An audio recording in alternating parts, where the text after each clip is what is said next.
Tom, tell me what we're doing out here today. Well, we're going to do a water quality survey with the Insomniacs. So we look at really high spatial resolution. We do it out on the neap tide, and we monitor dissolved oxygen mostly. That's what we're looking for, and we're looking for low oxygen events on the bay. Low oxygen is, it's really bad for fish. Everyone needs to breathe, right? Yeah. And all the animals need to breathe. And so, if we're having low oxygen events throughout the bay, it really puts, it puts a lot of stress on our critters. Take about 5 drugs. You have 20 seconds. 1 minute on, 1 minute off.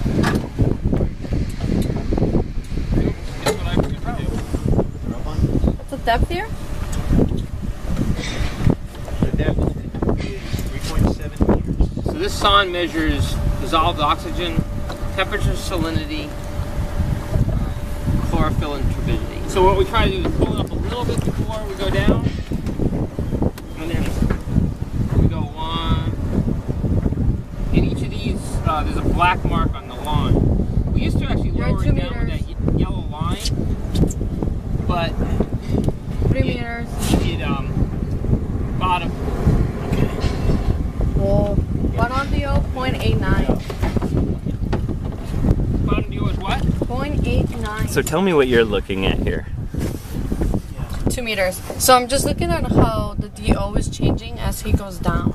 And you can see that it's getting lower, which means that as you go down, there's less oxygen. You're at 4 meters, and it just keeps going down. I don't know if you can see it. The lower the equipment goes, the less oxygen. Yes. Right.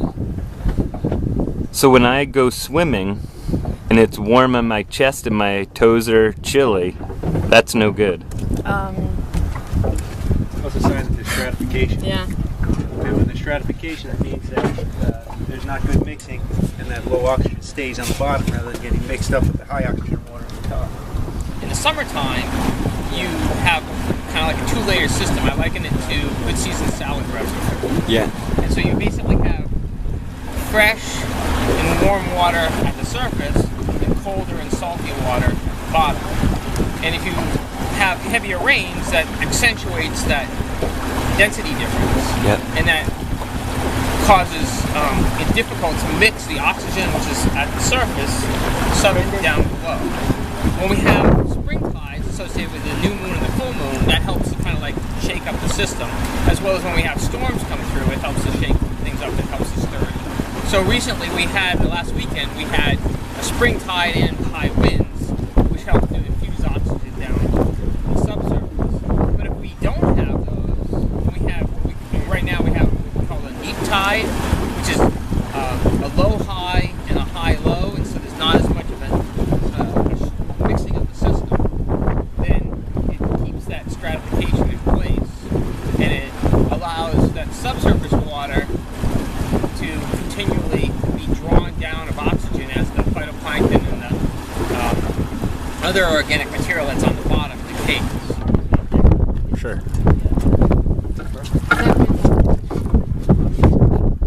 So you can see I grabbed a little 7.7. Yeah. See, so there's degraded plant material down there. Let's see that. So it's kind of like a muddy bottom with degrading plant material, and that's the stuff that when it rots, it's sucking the oxygen off.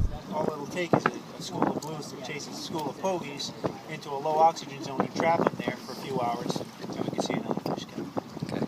But it's just, the conditions are as bad as they were, but